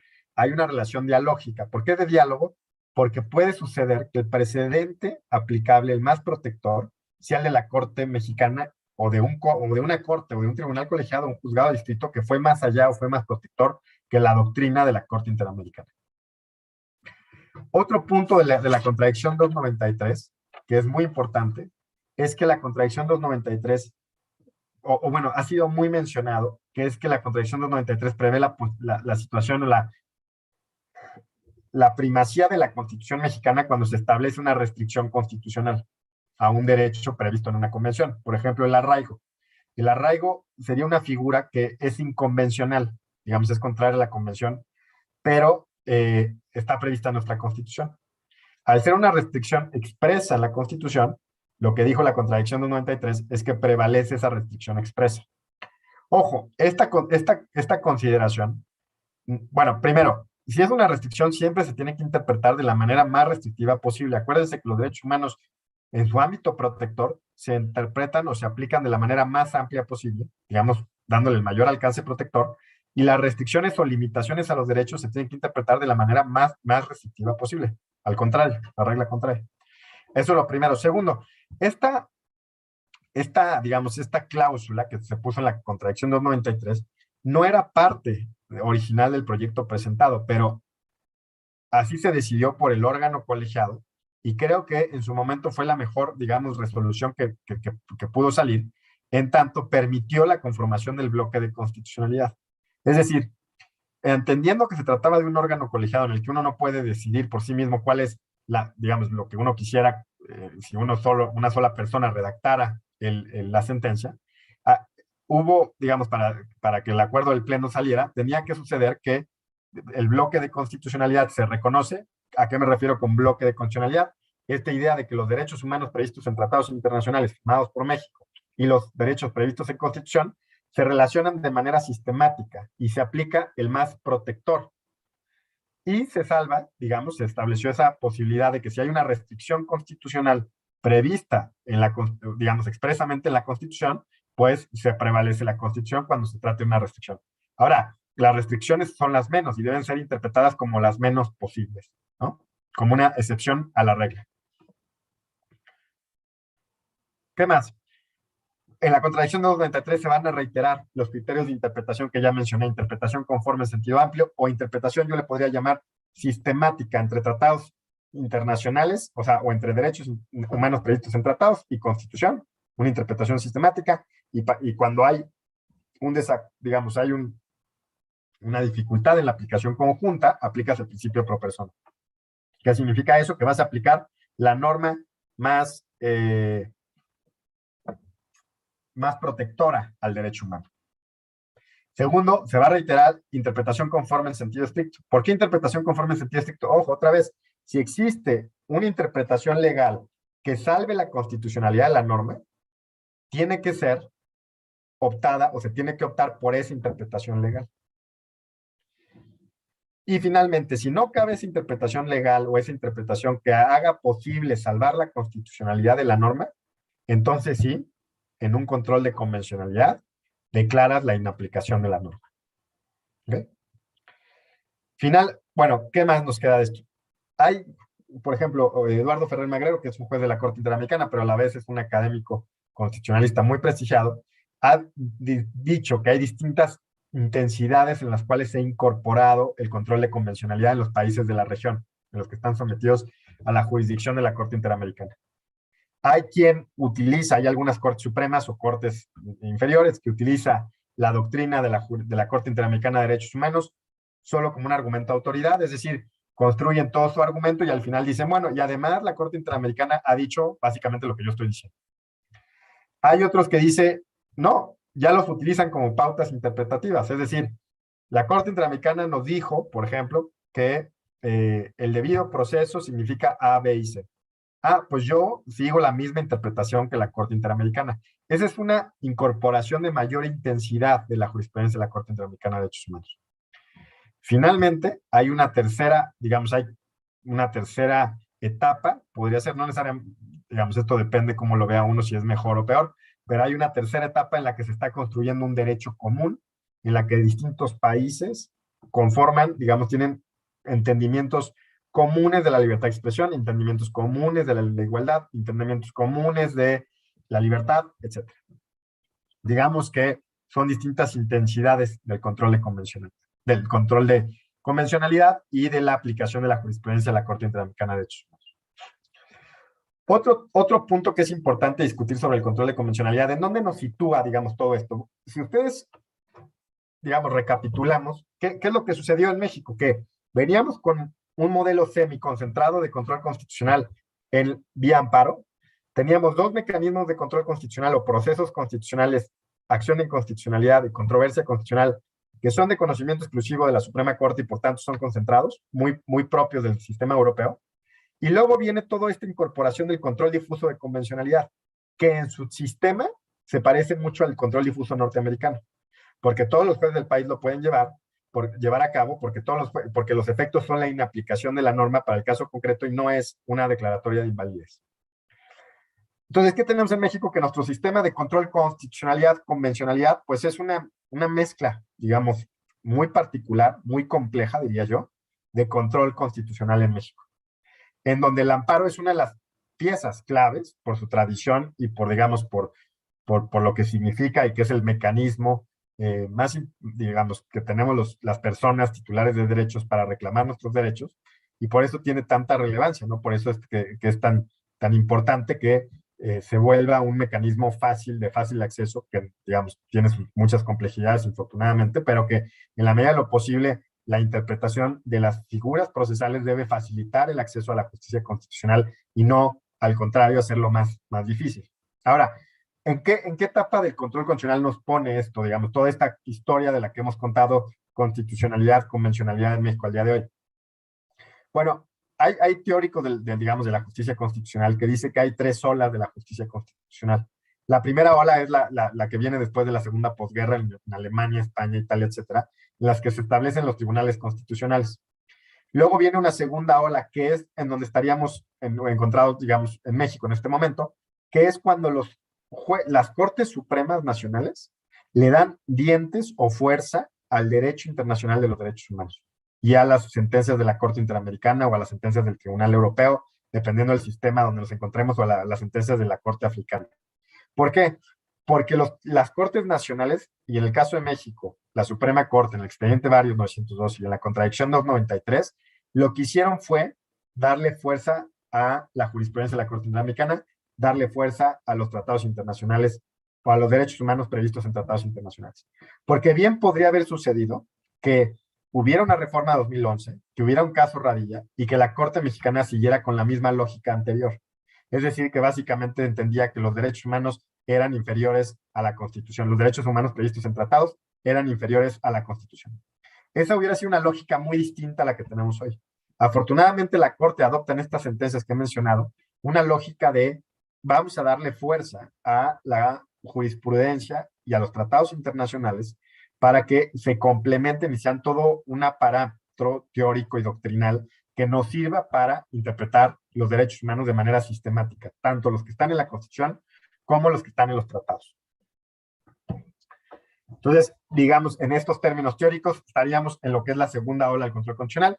Luego hay una tercera ola en la que los tribunales nacionales reaccionan a lo que, digamos, en alguna manera hacen los tribunales supranacionales. En el caso de Argentina, por ejemplo, se sucedió en el caso Fontevecchia, cuando la Corte Interamericana de Derechos Humanos le dice a la Corte Argentina, revierte esta sentencia, la Corte Suprema Argentina le dice, yo no revierto una de mis sentencias porque tú no eres una cuarta instancia. Digamos, es una reacción de una Corte Nacional frente a las Cortes supranacionales. En el caso de México, nunca ha habido un enfrentamiento así entre la Corte Interamericana de Derechos Humanos y la Suprema Corte Mexicana, y de hecho, creo que el estado que estamos es en el que nuestra Corte se apoya, dialoga, utiliza la doctrina de la Corte Interamericana de Derechos Humanos para resolver sus propios casos. Y es tan solo que échenle un ojo a sentencias de hace 15 años de la Corte. Básicamente eran poco las citas y no solo las citas, sino la utilización de la doctrina de la Corte Interamericana para resolver casos. O sea, qué dijo sobre libertad de expresión, qué dijo sobre igualdad, etcétera, qué dijo sobre los derechos de los niños, niñas y adolescentes. Y ahora, pues sería raro ver una sentencia de la Suprema Corte Mexicana que no contenga doctrina de la Corte Interamericana de Derechos Humanos. Bueno, me quedan unos minutos antes de pasar al tiempo de preguntas y respuestas, y nomás les cuento dos criterios recientes de la Suprema Corte Mexicana. Bueno, uno bastante reciente, otro no tanto, en la que la Corte va a decir algunas cosas más sobre el control de convencionalidad.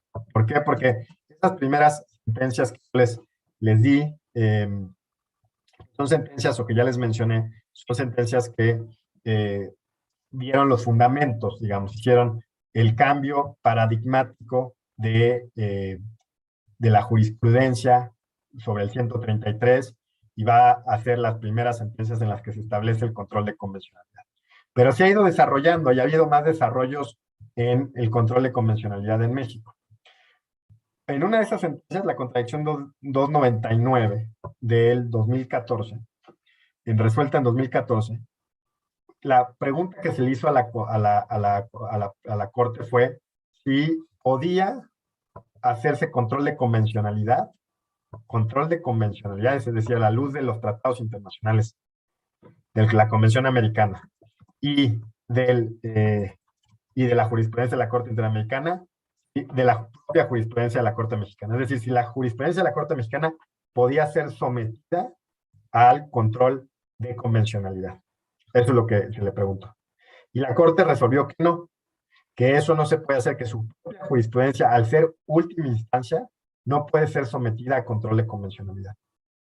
Esto no puede suceder por una cuestión de seguridad jurídica, porque es la que le corresponde digamos, fijar la interpretación última de la Constitución, en el caso de México, y de la jurisprudencia, digamos, de la interpretación del derecho en México.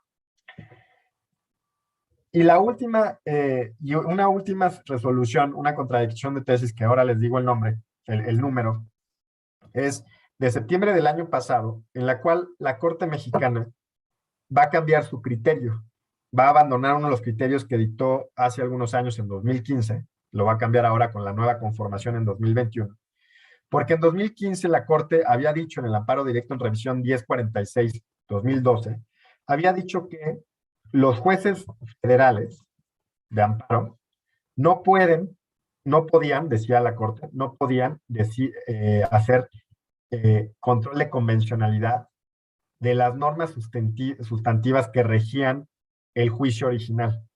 Es decir, en 2015 la Corte le preguntan, oye, yo tribunal colegiado de circuito, ¿puedo hacer control de convencionalidad ex oficio cuando conozco de un juicio de amparo, por ejemplo, del Código Civil Federal que estoy aplicando al momento de resolver un amparo?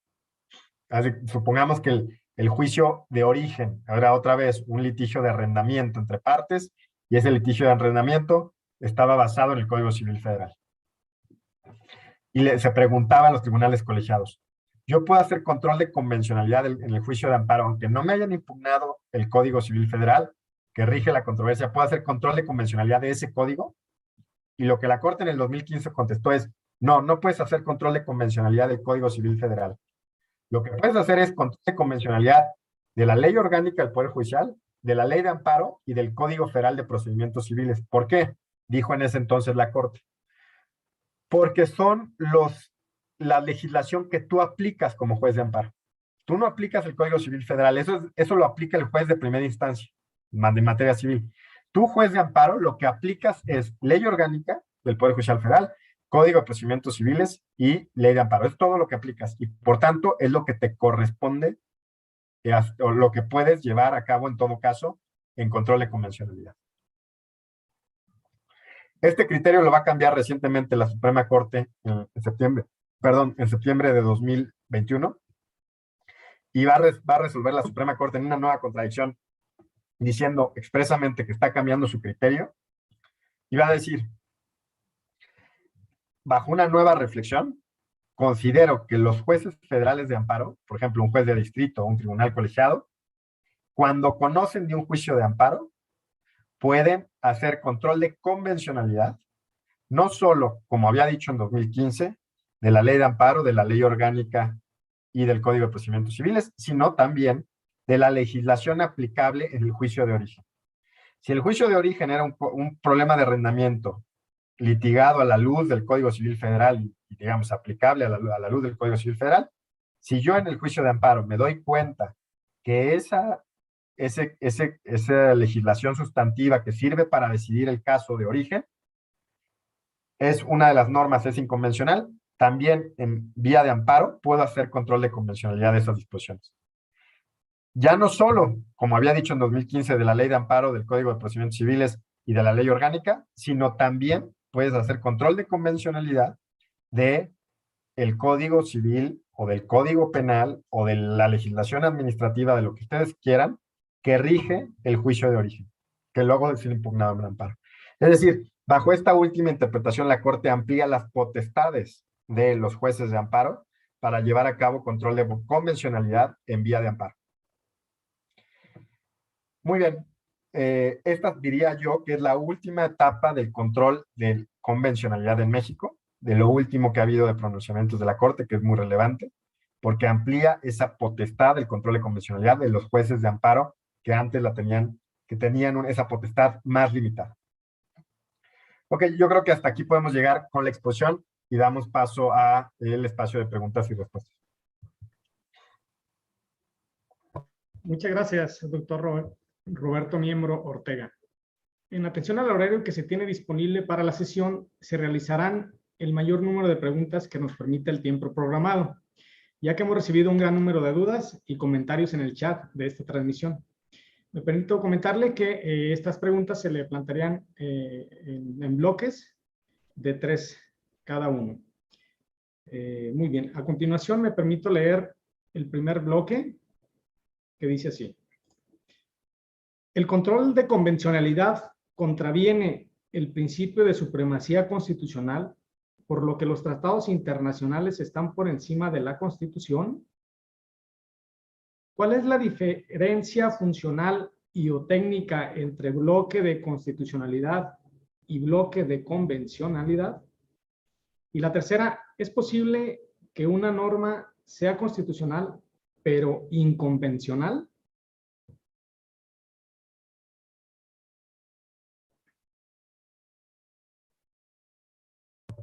Muy bien. Empezando por la última pregunta, ¿puede ser una norma constitucional y a la vez inconvencional? Sí, el arraigo.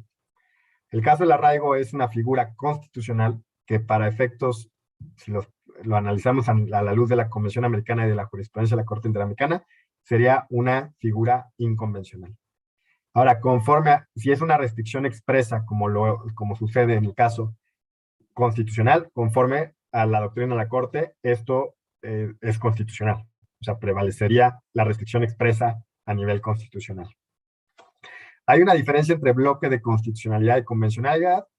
pues no, básicamente el bloque, más bien lo correcto es hablar de bloque de constitucionalidad, porque la figura de bloque lo que nos está diciendo es que el parámetro de constitucionalidad no se reduce a la Constitución.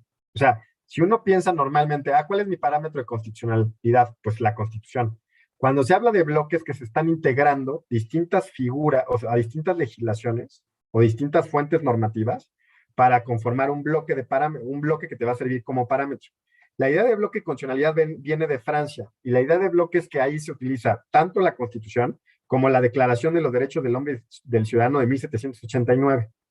¿Por qué? Porque así lo dispone la Constitución. Entonces, es un bloque, no es solo el texto constitucional, sino que también es la Declaración de los Derechos del Hombre y del Ciudadano. Por eso se convierte en un bloque, esa es la idea. Acá lo que estamos diciendo con bloque de constitucionalidades no son solo los derechos humanos previstos en el texto constitucional en sus 136 artículos, sino también los derechos humanos previstos en tratados internacionales. Ojo, no tiene que ser un tratado internacional en materia de derechos humanos. La Convención Americana de Derechos Humanos es un tratado internacional en materia de derechos humanos, pero puede haber derechos humanos previstos, por ejemplo, en un tratado comercial, o puede haber en otro tipo de tratados. Si eso es el caso, entonces también conforma parte del bloque. Y Luis Fernando, si me haces favor de repetirme la primera pregunta, por favor. Con mucho gusto, doctor. Dice así: el control de convencionalidad contraviene el principio de supremacía constitucional, por lo que los tratados internacionales están por encima de la Constitución. No, no contraviene la supremacía constitucional, más bien se integra en la Constitución. Digamos que es una misma norma. Es una norma que los derechos humanos de fuente internacional y los derechos previstos en Constitución tienen la misma jerarquía. Entonces no podemos decir que hay una contraposición. Lo que sí puede haber es que, digamos, en términos jerárquicos, eso no. Lo que sí puede decir, y por tanto no hay una dificultad de supremacía constitucional, porque la supremacía constitucional conlleva la idea de que la Constitución está suprema a otra cosa. Sí es suprema a los tratados internacionales en general, pero las normas de derechos humanos previstos en tratados, lo que nuestra Suprema Corte dijo en la contracción del 93 es, no hay una relación de jerarquía, sino de, digamos, de aplicación conjunta. Ahora, si tienes esas dos fuentes normativas y una te da una interpretación más protectora que la otra, lo que corresponde es aplicar la norma más protectora. Pero no es porque haya una jerarquía entre esas dos normas, simplemente aplicas por el principio pro persona la norma que es más protectora. Muchas gracias, doctor. Segundo bloque. Dice la primera pregunta: ¿la aplicación del control constitucional y de convencionalidad sitúa por encima al Poder Judicial sobre el Poder Legislativo? En México, ¿se requiere de un verdadero tribunal constitucional en sentido formal y material, o no es necesaria su creación? Tercera, ¿considera usted que el control constitucional y de convencionalidad funciona de mejor manera a partir de la creación de salas o tribunales constitucionales, como se ha hecho en algunas entidades federativas? Ok, a ver, la supremacía judicial, bueno, si hay un problema de control de convencional, si hay un problema del control judicial de constitucionalidad frente al legislador, bueno, esta es una discusión que tiene muchísimos años, digamos, existe desde el origen del control judicial de constitucionalidad, desde los orígenes del constituyente norteamericano, Marbury versus Madison, y de ahí para adelante, siempre se ha discutido qué implica para un sistema democrático que jueces no electos popularmente tengan la facultad de declarar, tengan la potestad de declarar la inconstitucionalidad de leyes expedidas por parlamentos popularmente electos. Esto es lo que se conoce como la objeción contramayoritaria y presenta retos, digamos, a los que hay que hacer frente, teóricamente y institucionalmente, de diseño institucional. No me puedo tener eso porque me llevaría toda la clase, digamos, explicarlo. Pero, ¿en qué consiste? La dificultad es, a ver, si los poderes legislativos tienen una legitimidad democrática directa, de primer grado, de primer nivel, porque son electos popularmente, ¿cuál es la justificación que tienen los jueces no electos para declarar la inconstitucionalidad de esas leyes? A este cuestionamiento clásico de la justicia constitucional se ha dado una gran variedad de respuestas, ¿no? Una de las respuestas clásicas, digamos, del constitucionalismo liberal es que los jueces lo que hacen es garantizar derechos fundamentales frente a las mayorías parlamentarias y que su legitimidad radica, digamos, en la corrección de los resultados. Es decir, se estima, hay teorías de la justicia constitucional que sostienen que los jueces son mejores intérpretes de la Constitución, mejores intérpretes de los derechos humanos, por sus características, su diseño institucional, son independientes de la política, etcétera. En tanto existe eso, tienen mayores capacidades institucionales para dar una buena respuesta a planteamientos de derechos. Frente a eso, hay respuestas de quienes son críticos del control judicial de constitucionalidad porque dicen, bueno, tanto hay buenas respuestas por parte de jueces como hay malas respuestas y lo mismo sucede en los parlamentos. O sea, hay buenas interpretaciones de derechos humanos previstas en el ámbito legislativo como las hay como hay malas respuestas. Entonces tienes que comparar, digamos, manzanas con manzanas y peras con peras. Si vas a comparar una buena interpretación constitucional de los jueces, tienes que comparar con una buena interpretación constitucional del Poder Legislativo, etcétera. No puedes comparar una buena con una mala. Hay otro tipo de respuestas ante este problema, por ejemplo, quien aboga por modelos débiles de control judicial, como los que existen, y expliqué al principio de la sesión, en Reino Unido, en Canadá y en Nueva Zelanda. Es decir, que existe control judicial de constitucionalidad, pero que no tienen la última palabra sobre interpretación constitucional, o que ni siquiera tienen la potestad de declarar la inconstitucionalidad de una norma, como sucede en el Reino Unido, sino que solo hay la potestad de declarar la incompatibilidad de leyes. Digamos, hay distintas respuestas, tanto institucionales como teóricas. Una tercera, y ya con esto, digamos, termino esta primera respuesta, que es, la tercera respuesta sería, solo los jueces constitucionales no deben de, digamos, solo deben de garantizar derechos humanos en tanto y cuanto sea clarísima, que la violación a la Constitución es clarísima. El problema es que los derechos humanos normalmente están redactados en términos ambiguos y vagos, y entonces hay desacuerdos interpretativos. Y la otra es que consideran que que solo lo que deben garantizar los jueces constitucionales son procedimientos democráticos, y en esa medida, si son derechos, por ejemplo, de participación política, pues está bien que lo hagan, pero si no son ese tipo de derechos, pues no corresponde que los jueces impongan sobre los parlamentos democráticos. Digamos, hay una gran variedad de respuestas ante este tema. Segundo, ¿hay una necesidad de crear un tribunal constitucional? Yo creo que no, definitivamente no, porque es, digamos, no le vería una necesidad institucional si ya hay una Suprema Corte que está cumpliendo con las funciones de control constitucional, y además creo que pues ya tenemos claramente hay una agenda de derechos en la Suprema Corte Mexicana, y entonces en eso, digamos, estamos viendo lo que tal vez esperaríamos que la Corte Suprema haga. Entonces, yo no pienso que sea necesario crear un tribunal constitucional para repetir lo que ya está haciendo otro órgano. Además, digamos, hay modelos puros de control constitucional como el norteamericano y el alemán o el austriaco, efectivamente, digamos, pero son los modelos puros de los cuales luego empezamos a aprender los demás países, empezamos a copiar, a hacer nuestros propios ajustes, porque, digamos, en esto no hay una sola respuesta institucional. Hay distintos diseños institucionales que tienen cabida, que digamos, el tema es que funcionen, y acá la evaluación de que funcionen o no es si cumplen con su función, por ejemplo, de garantía de derechos, si cumplen con su función o no de resolver conflictos competenciales, etc. Si eso está sucediendo, pues no vería la necesidad de crear todo un aparato nuevo para reiterar esa misma función. Y la última es control de convencionalidad a las salas locales. A ver, lo que ha sucedido, o sea, en un sistema federal es normal, es propio de un sistema federal que existan salas locales de control constitucional. Las salas locales de control constitucional, su lógica es que garantizan la supremacía de la Constitución local, no de la Constitución federal. Entonces, en esa medida, pues sí es sano que existan, y es sano que, digamos, es propio de un sistema federal, ¿no? Es conforme a la lógica del sistema federal. La diferencia es que la Suprema Corte de la Nación, digamos, lo que garantiza es la supremacía constitucional de la Constitución federal, no de las constituciones locales. Ahora, lo que sí tendría que ser más excepcional, y eso creo que ahí la jurisprudencia de la Corte Mexicana podría ser, digamos, establecer nuevos criterios, es que la imposible impugnación, digamos, cuando una sala constitucional local se pronuncia sobre la constitucionalidad de un acto a la luz de la Constitución local, y solo es a la luz de la Constitución local, ahí tendría que tener más definitividad la sala local. Lo que ha sucedido es que estas decisiones luego se impugnan o vía amparo o vía controversia. Y en principio eso tendría que ser algo muy excepcional. Digamos, para respetar el federalismo judicial y el federalismo, digamos, de las autonomías de los estados, es que cuando solo se trata de una cuestión de derecho local, en principio eso le corresponde definirlo, o de la constitución local, le debería de corresponder definirlo en exclusiva a la Suprema Corte o al Tribunal Superior, digamos, porque es lo que, como se llaman en México, a los tribunales superiores, a las salas constitucionales de los tribunales superiores, en donde existen esas salas.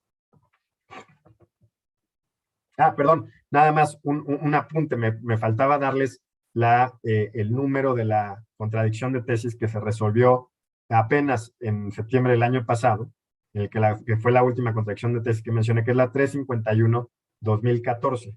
Esa contradicción de tesis 351-2014 es en la que les digo que la Corte cambió su criterio respecto al control de convencionalidad que puede llevar a cabo los jueces de amparo en vía de amparo, ¿no? Muy bien, un último bloque, doctor. Dice así, la primera pregunta, ¿los jueces incurren en alguna responsabilidad cuando no aplican el control de convencionalidad? ¿Las autoridades administrativas tienen facultades para aplicar el control de convencionalidad?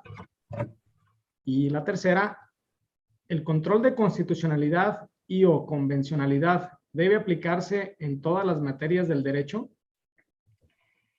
Ok, denme un segundo. No hay una responsabilidad como tal de no ejercer el control de convencionalidad. O sea, no se puede atribuir una responsabilidad. Segundo, las autoridades administrativas. Bueno, las autoridades administrativas pueden hacer interpretaciones pro derechos humanos. Eso sí pueden hacer. Lo que no pueden hacer es dejar de aplicar una norma porque la consideren inconvencional. Eso no lo pueden hacer, porque el control de convencionalidad es en el ámbito de las competencias de las autoridades. La autoridad administrativa tiene, por el principio de legalidad, la obligación de aplicar la norma como está, digamos, legislada. ¿Por qué? Porque nos da seguridad jurídica y eso es un valor muy importante en el Estado de Derecho, digamos. Si no, la autoridad administrativa haría lo que quisiera. Entonces no puede decir, yo te dejo de aplicar el reglamento de tránsito porque lo considero inconvencional. Eso no lo puede hacer. Lo que puede hacer es, si hay dos posibles interpretaciones y una es más protectora del derecho, sí puede aplicar esa interpretación, pero sigue aplicando, digamos, es una interpretación de la norma, no es que la norma la deja de aplicar, la norma te la sigue aplicando, simplemente te la aplica a la luz de una interpretación particular, ¿no? De una interpretación que la considera acorde con los derechos humanos. Eso es lo que puede hacer la autoridad administrativa. En todas las materias, sí, en todas las materias. En todas las materias es donde se lleva a cabo el control de convencionalidad. No hay una restricción material sobre el control de convencionalidad. Muchas gracias, doctor. Bueno, al parecer son todas las preguntas de los bloques que se plantearon. Entonces, a continuación me permito hacer la siguiente despedida.